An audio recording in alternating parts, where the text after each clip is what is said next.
नमस्कार शेतकरी मित्रांनो, आज आपण आसाम येथे आलेलो आहे आगरूड शेतीच्या संदर्भात.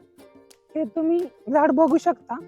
एक 5 वर्षाचं झाड आहे आणि त्याला सावली बी जास्त प्रमाणात नाही. ह्या सीजन मध्ये जुलैमध्ये पूर्ण आपोआप याचा पाला खाली पडतो. यामुळे आपल्याला ड्रॅगन फ्रूट शेतीत लावण्यासाठी व उन्हाळ्यासाठी एक नंबर आहे. उन्हाळ्यात याची आपोआप सावली होणार. आपल्याला साधारण फेब्रुवारीमध्ये याला नव्हती फुटती, त्यानंतर जुलैमध्ये पूर्ण आपोआप पाला जातो आणि तो पालाही 20,000 रुपये किलोच्या आसपास पडतो.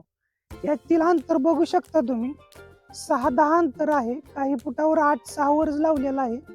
याच्यापेक्षा आपण वेगळ्या पद्धतीनं 6-10 वर लावू शकतो, काहीच प्रॉब्लेम नाही. स्ट्रेट मध्ये झाडं जातात, तुम्ही वर बघू शकता.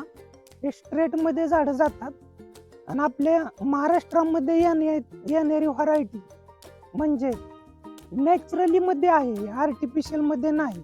याच्यात आता तुम्ही बघू शकता, ह्याच्यात माल तयार झालेला आहे. नॅचरली पद्धतीने माल 5 वर्षातच माल तयार झालेला आहे. या प्रकारची पूर्ण आसाम मध्ये शेती या प्रकारची आहे. आपल्याला खास म्हणजे ड्रॅगन फ्रूट शेतीमध्ये लावण्यासाठी एक चांगली गोष्ट आहे, कारण ड्रॅगन फ्रूट शेती हे 15 ते 20 वर्षाचं पीक आहे. त्यामुळे याच्यात ड्रॅगन फ्रूट आणि याला बी 10 वर्षाच्या पुढे याचा माल तयार होतो. त्यामुळे काहीच प्रॉब्लेम नाही. असं वाटत होतं की आंतरपीक, याच्यात आपण आंतरपीक काहीही घेऊ शकतो, कारण याची सावली जास्त प्रकारची पडत नाही.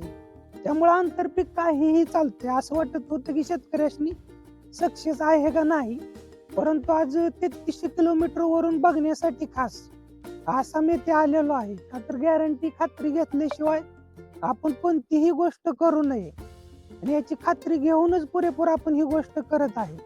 आणि साधारण ड्रॅगन फ्रूट मध्ये लावण्यासाठी तर एक नंबर पीक आहे. ज्याला जास्त क्षेत्र असेल त्यासाठी 1-2 एकर तो व्यक्ती लावू शकतो.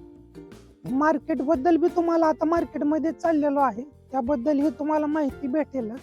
धन्यवाद.